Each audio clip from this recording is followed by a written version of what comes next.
ओम शांति। 2 अप्रैल 2026। बाबा के महावाक्य। मीठे बच्चे, बाप की यह वंडरफुल हट्टी दुकान है जिस पर सब वैरायटी सामान मिलता है। उस हट्टी के तुम मालिक हो। प्रश्न: इस वंडरफुल दुकानदार की कॉपी कोई भी नहीं कर सकता है, क्यों? उत्तर: क्योंकि यह स्वयं ही सर्व खजानों का भंडार है। ज्ञान का, सुख का, शांति का, पवित्रता का, सर्व चीजों का सागर है। जिसको जो चाहिए वह मिल सकता है। निवृत्ति मार्ग वालों के पास यह सामान मिल नहीं सकता। कोई भी अपने को बाप समान सागर कह नहीं सकते। गीत: तुम्हें पाके हमने जहां पा लिया। ओम शांति। अब बच्चे बैठे हैं बेहद के बाप के सामने। इनको बेहद का बाप भी कहा जाए तो बेहद का दादा भी कहा जाए। और फिर बेहद के बच्चे बैठे हैं और बाप बेहद का ज्ञान दे रहे हैं। हद की बातें अब छूटी। अब बाप से बेहद का वर्षा लेना है। यह एक ही हट्टी ठहरी।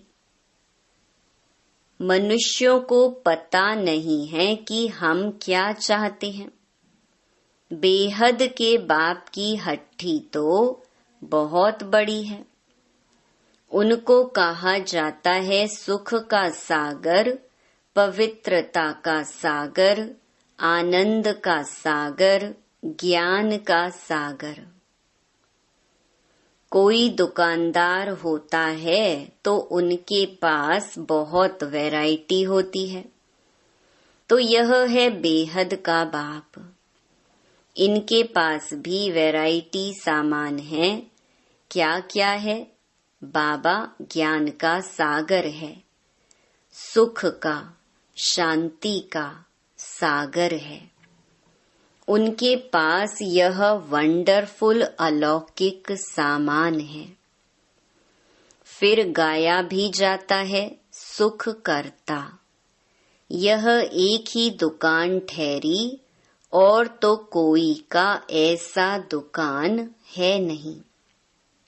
ब्रह्मा, विष्णु, शंकर के पास क्या सामान है? कुछ भी नहीं। सबसे ऊंचा सामान है बाप के पास। इसीलिए उनकी महिमा गाई जाती है। त्वमेव माताश्च पिता त्वमेव। ऐसी महिमा कभी किसकी गाई नहीं जाती। मनुष्य शांति के लिए भटकते रहते हैं। कोई को दवाई चाहिए, कोई को कुछ चाहिए। वह सब हद की दुकान है। सारी दुनिया में सबके पास हद की चीजें हैं। यह एक ही बाप है जिसके पास बेहद की चीजें हैं। इसीलिए उनकी महिमा भी गाते हैं कि पतित पावन है, लिबरेटर है, ज्ञान का सागर, आनंद का सागर है। यह सब वैरायटी वखर सामान है। लिस्ट लिखेंगे तो बहुत हो जाएगी। जिस बाप के पास यह चीजें हैं तो बच्चों का भी हक है उन पर।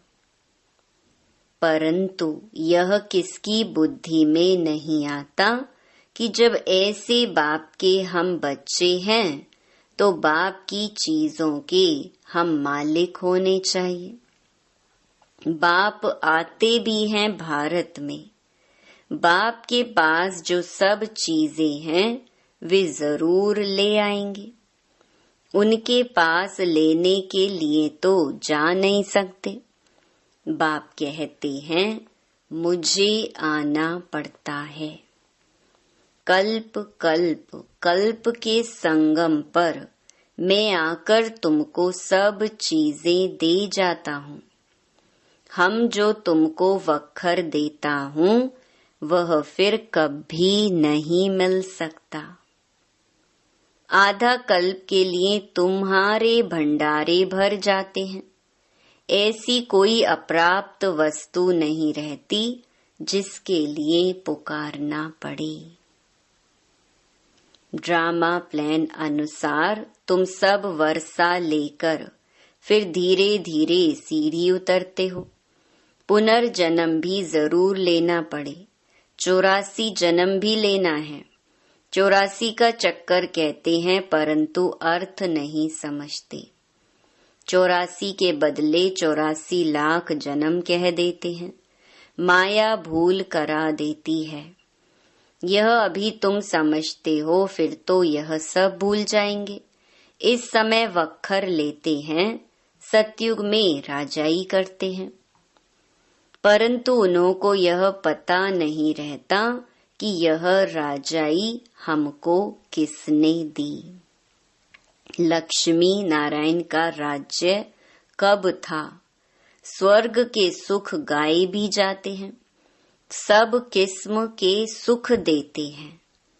इससे जास्ती कोई सुख होता नहीं। फिर वह सुख भी प्रायलोप हो जाता है। आधा कल्प के बाद रावण आकर सब सुख छीन लेते हैं। किसको गुस्सा करते हैं तो कहते हैं तेरी कला काया ही खत्म हो गई है। तुम भी जो सर्वगुण संपन्न 16 कला संपूर्ण थे, वह कलाएं सब खत्म हो गई हैं। एक बाप के सिवाय और कोई की इतनी महिमा नहीं है। कहते हैं ना, पैसा हो तो लाड़काना घूम कर आओ। तुम विचार करो कि स्वर्ग में कितना अकीचार धन माल था, अभी वह थोड़ी है। सब गुम हो जाता है। धर्म भ्रष्ट कर्म भ्रष्ट बन जाते हैं तो धन माल भी गुम हो जाता है, फिर नीचे गिरने लग पड़ते हैं। बाप समझाते हैं तुमको इतना धन दिया, तुमको हीरे जैसा बनाया, फिर तुमने धन माल कहाँ गंवा दिया। अब फिर बाप कहते हैं अपना वर्षा पुरुषार्थ कर ले लो। तुम जानते हो कि बाबा हमको फिर से स्वर्ग की बादशाही दे रहे हैं और कहते हैं हे बच्चे, मुझे याद करो तो तुम्हारे ऊपर जो कट है वह निकल जाए। बच्चे कहते बाबा हम भूल जाते हैं। यह क्या, कन्या जब शादी करती है तो पति को कभी भूलती है क्या? बच्चे कभी बाप को भूलते हैं क्या? बाप तो दाता है। वर्षा बच्चों को लेना है तो जरूर याद करना पड़े। बाप समझाते हैं मीठे मीठे सिकिलधे बच्चे याद की यात्रा में रहेंगे तो विकर्म विनाश होंगे और कोई उपाय नहीं है। भक्ति मार्ग में तीर्थ यात्रा, गंगा स्नान आदि जो करते आए हो तो सीढ़ी नीचे उतरते ही आए हो, ऊपर तो चढ़ ही नहीं सकते। लौ नहीं कहता, सबकी उतरती कला ही है। यह जो कहते हैं कि फलाना मुक्ति में गया, यह झूठ बोलते हैं। वापिस कोई जा नहीं सकते। बाबा आया है तुमको 16 कला संपूर्ण बनाने। तुम ही गाते थे कि मुझ निर्गुण हारे में कोई गुण नहीं। अभी तुम जानते हो कि बाप गुणवान बनाते हैं, हम ही गुणवान पूज्य थे। हमने वर्षा लिया था, 5000 वर्ष हुए। बाप भी कहते हैं कि तुमको वर्षा देकर गए थे। शिव जयंती, रक्षाबंधन, दशहरा आदि मनाते भी हैं, फिर भी कुछ समझते नहीं हैं, सब कुछ भूल जाते हैं। फिर बाप आकर याद दिलाते हैं, तुम ही थे, फिर तुमने राज्य भाग्य गंवाया है। बाप समझाते हैं, अब यह सारी दुनिया पुरानी जर्जरी भूत है। दुनिया तो यही है, यही भारत नया था, अब पुराना हुआ है। स्वर्ग में सदा सुख होता है, फिर द्वापर से जब दुख शुरू होता है तब यह वेद शास्त्र आदि बनते हैं। भक्ति करते करते जब तुम भक्ति पूरी करो तब भगवान आए ना। ब्रह्मा का दिन, ब्रह्मा की रात, आधा आधा होगा ना। ज्ञान दिन, भक्ति रात। उन्होंने तो कल्प की आयु उल्टी सुल्टी कर दी है। तो पहले पहले तुम सबको बाप की महिमा बैठ सुनाओ। बाप ज्ञान का सागर, शांति का सागर है। श्री कृष्ण को थोड़े ही कहेंगे निराकार पतित पावन सुख का सागर। नहीं, उनकी महिमा ही अलग है, रात दिन का फर्क है। शिव को कहते ही हैं बाबा, श्री कृष्ण बाबा अक्षर ही नहीं शोभता। कितनी बड़ी भूल है। फिर छोटी छोटी भूलें करते 100% भूल गए हैं। बाप कहते हैं सन्यासियों से कभी यह सौदा मिल ना सके, वह है ही निवृत्ति मार्ग के। तुम हो प्रवृत्ति मार्ग वाले। तुम संपूर्ण निर्विकारी थे, वाइसलेस वर्ल्ड थी, यह है विशियस वर्ल्ड।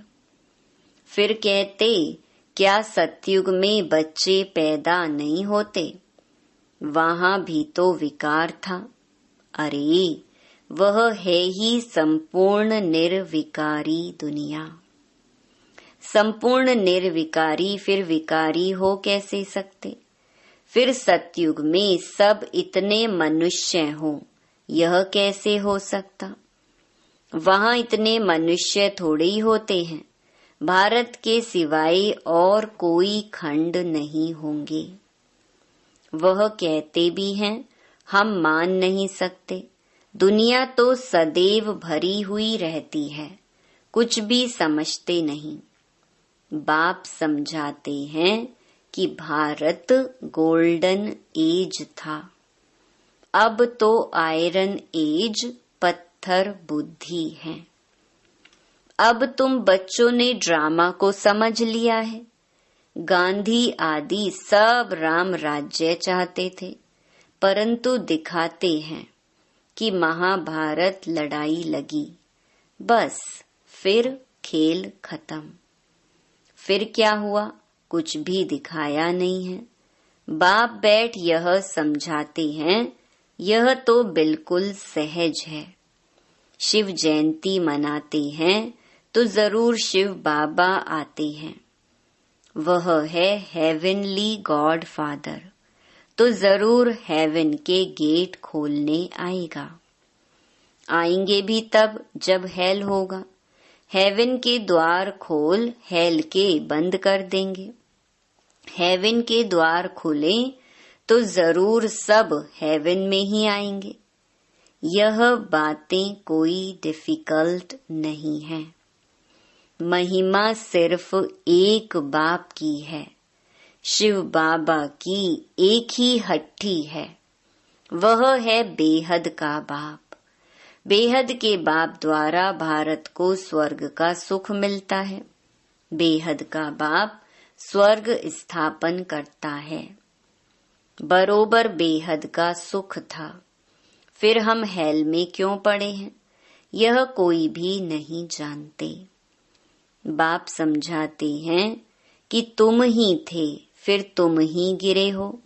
देवताओं को ही 84 जन्म लेने पड़ते हैं, अभी आकर पतित बने हैं, उनको ही फिर पावन बनना है।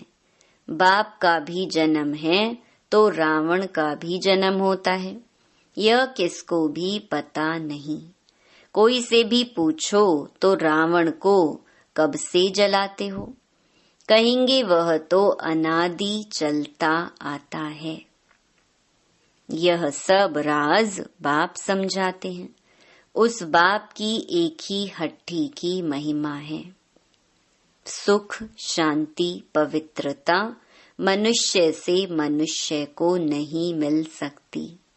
सिर्फ एक को थोड़े ही शांति मिली थी। यह झूठ बोलते हैं कि फलाने से शांति मिली। अरे, शांति तो मिलनी है शांति धाम में। यहाँ तो एक को शांति होगी, फिर दूसरा अशांत करेंगे तो शांति में रह ना सके। सुख, शांति, पवित्रता सब चीजों का व्यापारी एक ही शिव बाबा है। उनसे कोई आकर व्यापार करे, उनको कहा ही जाता है सौदागर। पवित्रता, सुख, शांति, संपत्ति सब कुछ उनके पास है। अप्राप्त कोई वस्तु नहीं। स्वर्ग का तुम राज्य पाते हो, बाप तो देने आए हैं। लेने वाले लेते लेते थक जाते हैं। मैं आता ही हूँ देने लिए, और तुम ठंडे पड़ जाते हो लेने में। बच्चे कहते हैं बाबा, माया के तूफान आते हैं। हाँ, पद भी बहुत ऊंचा पाना है। स्वर्ग के मालिक बनते हो, यह कम बात है क्या? तो मेहनत करनी है, श्रीमत पर चलते रहो। वक्खर जो मिलता है वह फिर औरों को भी देना पड़े, दान करना पड़े। पवित्र बनना है तो 5 विकारों का दान जरूर देना है। मेहनत करनी है, बाप को याद करना है, तभी कट उतरेगी। मुख्य है याद। प्रतिज्ञा भल करो कि बाबा हम विकार में कभी नहीं जाएंगे, किसी पर क्रोध नहीं करेंगे, परंतु याद में जरूर रहना है। नहीं तो इतने पाप कैसे विनाश होंगे। बाकी नॉलेज तो बड़ी सहज है। 84 जन्म का चक्कर कैसे लगाया है, यह किसको भी तुम समझा सकते हो। बाकी याद की यात्रा में मेहनत है। भारत का प्राचीन योग मशहूर है। क्या ज्ञान देते हैं? मन मना भव अर्थात मामेकम याद करो तो तुम्हारे विकर्म विनाश होंगे। तुम गाते भी थे कि आप जब आएंगे तो और संग तोड़ एक संग जोड़ेंगे। तुम पर बलिहार जाएंगे, तेरे सिवाय और कोई को याद नहीं करेंगे। प्रतिज्ञा की है, फिर भूल क्यों जाते हो? कहते भी हैं हथ काढ़े दिल यार्डे। कर्म योगी तो तुम हो। धंधा आदि करते बुद्धि योग बाप से लगाना है। माशूक बाप खुद कहते हैं तुम आशिकों ने आधा कल्प याद किया है। अब मैं आया हूँ, मुझे याद करो।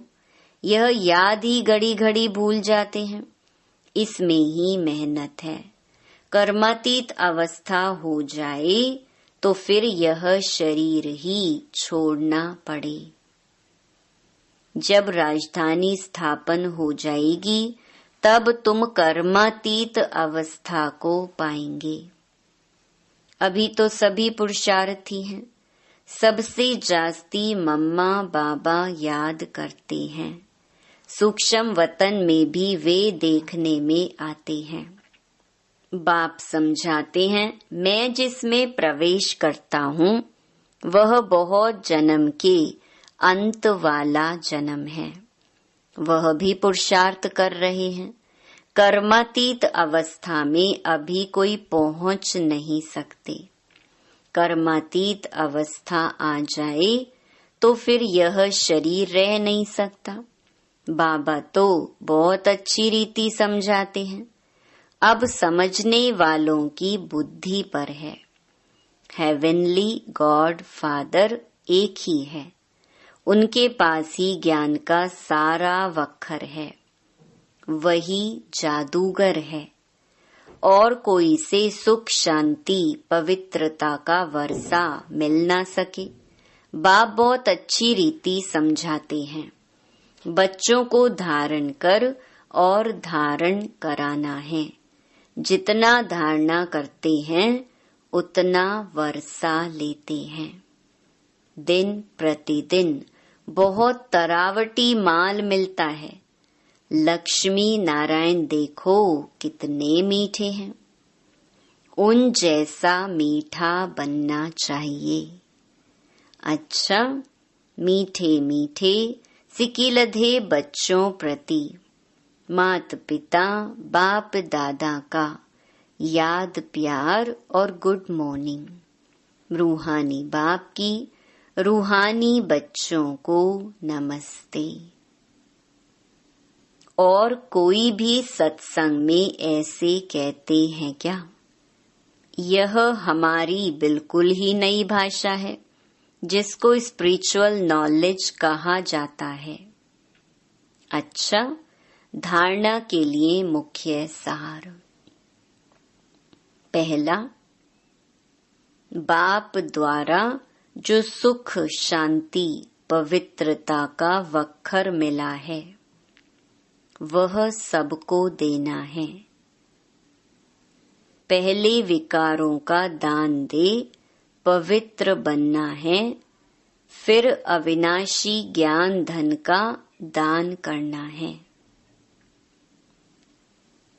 दूसरा, देवताओं जैसा मीठा बनना है। जो बाप दादा से प्रतिज्ञा की है उसे सदा याद रखना है और बाप की याद में रहकर विकर्म भी विनाश करने हैं। वरदान, निमित्तपन की स्मृति द्वारा अपने हर संकल्प पर अटेंशन रखने वाले निवारण स्वरूप भव। निमित्त बनी हुई आत्माओं पर सभी की नजर होती है, इसीलिए निमित्त बनने वालों को विशेष अपने हर संकल्प पर अटेंशन रखना पड़े। अगर निमित्त बने हुए बच्चे भी कोई कारण सुनाते हैं तो उनको फॉलो करने वाले भी अनेक कारण सुना देते हैं। अगर निमित्त बनने वालों में कोई कमी है तो वह छिप नहीं सकती। इसीलिए विशेष अपने संकल्प, वाणी और कर्म पर अटेंशन दे निवारण स्वरूप बनो। स्लोगन, ज्ञानी तो आत्मा वह है जिसमें अपने गुण व विशेषताओं का भी अभिमान न हो। ये अव्यक्त इशारे। महान बनने के लिए मधुरता और नम्रता का गुण धारण करो। मधुरता का गुण जीवन में तब आएगा जब अपनी व दूसरे की बीती को न देख अंदर के संस्कारों को सरल व नम्र चित्त बनाएंगे। सरल चित आत्मा का गुण है ही मधुरता। उनके नैनों से मधुरता, मुख से मधुरता और चलन से मधुरता प्रत्यक्ष रूप में देखने में आती है। मधुरता और नम्रता, इन दो विशेष धारणाओं से सदा विश्व कल्याणकारी, महादानी, वरदानी बन जाएंगे और सहज ही स्नेह का सबूत दे सकेंगे। अच्छा, ओम शांति।